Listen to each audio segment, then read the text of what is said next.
What exactly were the Empire's iconic troopers originally designed to look like? Which actor has popped up in way more Star Wars outings than the average person likely knew? And who was really responsible for one of The Last Jedi's most memorable one-liners? You likely already know somewhere in that head of yours. So let's rediscover those Star Wars truths together as father and son. Gareth here from What Culture Star Wars, and here are 10 Star Wars facts you probably already knew deep down.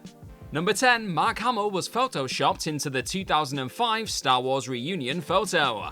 There was actually a moment back in 2005 when it seemed as though Vanity Fair had managed to pull off the admirable feat of getting absolutely every one of the famous Jedi, Sith, Rebels, droids, and alien beings from across the prequel and original trilogies inside of a room together for an epic photo reunion of sorts. Only, as eventually revealed by Luke Skywalker himself, it turns out that General Grievous, Yoda, and Jar Jar Binks weren't the only stars thrown into the shot in post-production. With Mark Hamill performing in 8 shows a week on Broadway at the time of the shoot, photographer Annie Leibovitz instead shot him alone on that same set, before eventually just photoshopping him into the mix later on. You knew it was always going to be a tall order trying to land on an exact date where this many massive Star Wars names were all free to pose. And sure enough, some 15 plus years later, the hero of the original trilogy finally confirmed that his theatre responsibilities forced some digital tinkering. George Lucas would be proud. Number 9. Rey was almost a Kenobi. Heading out of The Force Awakens, the question on just about every Star Wars fan's lips was exactly when did Stormtroopers learn how to hit the damn target? Oh, and who were Rey's parents? And while the answer to that question would finally come during The Last Jedi, only for it to then be hilariously retconned in The Rise of Skywalker, as Rey went from no one to Palpatine, in truth, your initial instincts may not have been as far from the truth as you thought. Or an early version of it at least. As revealed by Daisy Ridley herself on Jimmy Kimmel Live in 2020, one of the most popular fan theories of the time, her character actually being Rey Kenobi, was the direction J.J. Abrams and co were toying with going down. After Rey picked up Anakin's lightsaber in Episode 7, fans were quick to notice the voices of Obi-Wan actors Sir Alec Guinness and Ewan McGregor telling her, "Rey, these are your first steps." So it was only natural for folks to join the dots and ponder whether Rey was actually somehow a part of the Kenobi family tree. And Ridley's comments seemingly confirmed that Abrams was at least leaning towards this being a possible outcome back before Episode 8 and 9 were unleashed on this galaxy. Number 8. Stormtroopers were designed to look like mechanical skeletons. What's the first thing that comes to your mind when looking at the infantry constantly found firing their blasters at rebel scum? Apart from the fact it must be bloody hard to see in those helmets, just ask Mark Hamill, it's probably that the Imperial Stormtroopers often looked like a bunch of creepy plastic skeletons when moving around various hangars and alien locations. And this was actually George Lucas's specific intentions when it came to the design of the Empire's troops. Confirmed during a Wired interview with Lucasfilm Vice President Doug Chiang, the mind behind the galaxy far, far away wanted to create some particularly iconic imagery when forging his Stormtroopers, and a design that made the soldiers look like living skeletons whenever they were on screens. You probably always knew these threatening troops' get-ups were somewhat inspired by your own bones, and that was very much part of Lucas's plan a long time ago. Number 7. Leia's hairline was all Carrie Fisher in The Last Jedi. On top of being a formidable thespian and the galaxy's favourite princess, the late great Carrie Fisher was also one hell of a writer. But you likely already knew that based on the star's work as a script doctor, and the fact that she'd penned her fair share of novels, screenplays, and plays over the years. So you also probably knew deep down that the Leia Organa star would have had a hand in writing some of her iconic characters' dialogue during her long-awaited return to the galaxy far, far away from The Force Awakens onwards. And that's precisely what went down while shooting Rian Johnson's The Last Jedi in particular, with the director eventually noting how one of the most typically Leia moments of the flick came right from the mind of Fisher, because of course it did. Speaking to the Daily Beast, Johnson noted that when Leia jokingly tells Luke that she knew he was going to spot that she'd changed her hair, during the first moment the pair had shared the screen together since Return of the Jedi, obviously that was her. Rest in power, princess! Number 6. Attack of the Clones recycled the Phantom Menace footage in the Council Chamber. Episode 2 in the Skywalker saga includes a scene which sees Obi-Wan Kenobi and Anakin Skywalker talking to the Council within the Jedi Temple. And if this scene involving the likes of Mace Windu and Yoda telling the two Jedi to track down a bounty hunter always felt a touch familiar, well, that's because this moment was actually created thanks to a little help from some recycled footage from the prior entry. With a number of the actors who brought the various Jedi Masters on the Council to life in the Phantom Menace not actually being available to shoot scenes in the follow-up, George Lucas instead opted to simply reuse the background footage seen when Qui-Gon was chatting to the Council about his trip to Tatooine in Episode 1. It was likely a whole lot cheaper and simpler to just copy and paste this Coruscant backdrop into the 2002 sequel, rather than go through the process of having to completely recreate the Council chamber digitally, and recasting various Masters. Number 5, Palpatine's theme is actually present in The Phantom Menace.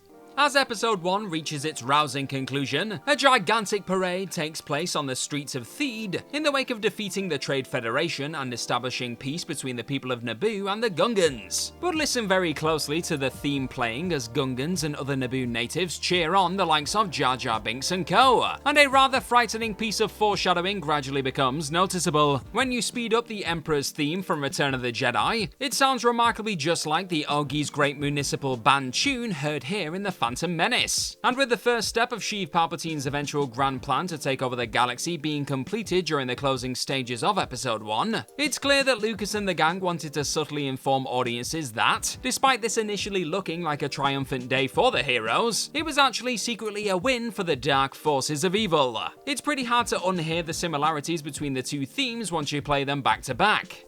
Number 4, Mark Hamill has had a voiceover cameo in every Star Wars movie since 2015.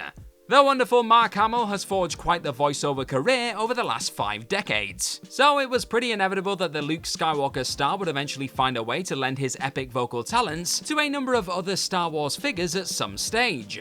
But what you may not be fully aware of is that the voice of the Joker, Chucky, and much more has actually popped up in every Star Wars movie since 2015 in a vocal capacity. From the little alien being found shoving coins into BB-8 known as Dobu Skay in The Last Jedi, to the character of Avicium Bulio seen telling Finn to win the war in The Rise of Skywalker. Hamill can actually often be found being credited as William M. Patrick or Patrick Williams for these particular big screen cameos, a reference to his real-life brothers' first names. And it also probably won't come as that much of a shock to discover that this voiceover icon has popped up in The Mandalorian as the voice of droid EV-99 and the Clone Wars series as Darth Bane too.